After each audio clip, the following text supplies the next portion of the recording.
What's going on, everybody? It is your boy Zamboni. I'm a musician and astrologer, and it is time to talk about the astrology of the week ahead. As always, I thank you so very much for being here. Thank you for rocking with me all this time. Thank you for going to zambonifunk.com, where you can get some music, you can get a reading there, you can look at the astrology course. Yes, I am teaching a fundamentals astrology course, so if you want to know why your rising sign is more important than your sun sign is, for example, or how to know what is a good time for you to send a resume out, or or any of these kinds of things. Are you compatible with your partner? Whatever it is, you can check all these things. I'm not going to touch on synastry exactly, but we can look at ways of reading charts, and you can get a lot of good information on that. So check that out at zambonifunk.com. We will be starting on next Wednesday, June 19th. It's going to be a fun time.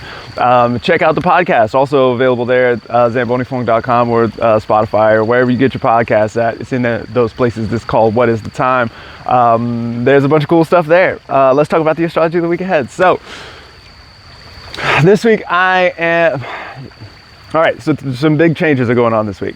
In the first place, we've got Mars moving out of Aries and into Taurus. Now, I want to like this because Mars moving out of Aries means that, so Mars is at home and comfortable in Aries. Mars is in domicile in Aries, and so very good at escalating conflict. That's what Mars is good for, and Aries is a strong place for like escalation and for very sort of like upfront kind of conflict. Like you better be ready because I'm coming for that ass. You know what I mean? Like, so to see Mars moving into Taurus, into a Venus sign, looks like a moment where we might have a little sort of like dampening effect on the Mars. It looks like the Mars stuff isn't going to be quite as Marsy, but it's going to be a little more Venusian. So I typically want that kind of thing, like,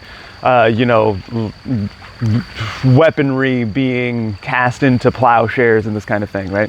The thing about this is that Mars in Taurus is immediately going to make a square to Pluto in Aquarius, and so anytime we see a hard aspect between Mars and Pluto, I don't like those very much. Mars is going to be conflict or anger or inflammation or fighting or something like this, and Pluto is like the funhouse mirror, so like some kind of distorted image that can magnify things, or it can turn molehills into mountains, or it can go the other way also. But when we're talking about conflict and this kind of thing, it's less likely to take a giant conflict and make it small. It's much more likely to take a giant conflict and then create some kind of situation where there's confusion and a sense of fear and anxiety, and then that turns into a much bigger kind of affair. Also, to see Mars here in Taurus. Taurus is frequently associated with foodstuffs and things that feel good and that sort of stuff. So if we're looking at like relief aid or for starving people or something like this, then bringing Mars to that situation looks like the food isn't really happening that way, or the food is used as a tool of war, which is something that we've seen for a while up to this point. So we might see an escalation around that kind of thing. The other reason why I don't really like this kind of situation is because at the same time as this, we're going to see the Mercury cazimi. Now, Mercury is a Mercury cazimi, so that is Mercury into the heart of the sun, right? That's a Mercury conjunct the sun. So and in Gemini, in a sign that is ruled by Mercury. This looks like very strong Mercury energy. So Mercury, that's our communicator, our journalist, the one who's going to be dealing with words and translations and narratives and stories and all of these kinds of things, right? Also transactions, all of the trans stuff, the between here and there and all that sort of stuff. That's Mercury, right? And so in the heart of the sun, I always say that this is going to be a special message from the king or something like this. The sun is actually in position to gloat a little bit, right? And if we think about the sun as being sort of like a head of state or this kind of figure, right? Like some kind of like imperial force or something like this. Then a special message from the king looks like a good situation as far as Mercury is concerned. Both the sun and Mercury look pretty like they like this kind of situation. They like being able to work together in this sort of way. It's very strong Mercury energy. Good stories come out of this. Now, the thing about that is that this Mercury cazimi is also underneath a square from Saturn in Pisces, and not just Saturn in Pisces, but it's also applying to a square with Neptune there in Pisces as well. So Saturn, that's, Saturn is going to be frustrating or obstacles or difficulties.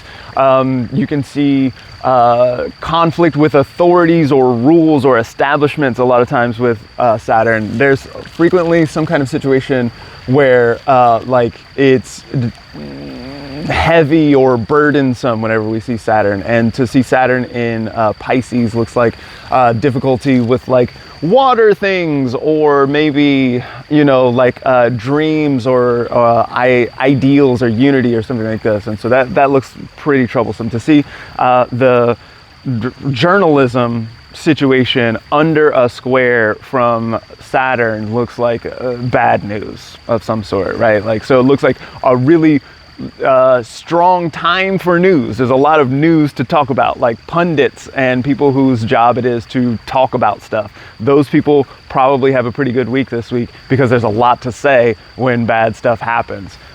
So it looks like there's potential for bad news, but then we bring in this Neptune component, right? And we can remember that we are in an information age where none of the information makes any sense. And it's difficult to understand what's plausible, what's possible, what kinds of things are true, and what even am true, and what are facts really, and like, does the data say the thing that you say that the data says, and like the numbers crunched in all kinds of ways and this sort of stuff, right? And was it generated by a robot or a person, right? Like, so there's this Neptune is going to be kind of like confusing or going to dissolve boundaries and this kind of thing. So it looks like a moment where there is plenty to say, and we're obviously still in this historical moment where no one can agree on what the like facts of the situation are, and so as such, then everything that's downstream of whatever you think is actually happening, it becomes only more divergent from everyone else's perspective. So it looks like a moment where we're looking at pretty bad news about what's happening, and then also much disagreement about the reporting of what's going on as well. Like people yelling louder and louder at all times, as well as the sort of site of conflict being this place that, and now, so once Mars moves into Taurus, then this gets us into a place where it's not just square to Pluto, but we're also co-present there with Uranus. No, so we're not close to a conjunction yet because Uranus is pretty late in Taurus, but Mars and Uranus together. So Mars is going to be, the conflict, the heat, the inflammation, all that sort of stuff. Uranus is going to be disruptive, chaotic, surprises, unexpected things, all that sort of stuff. The left field dynamic stuff coming out of the blue, all that sort of stuff.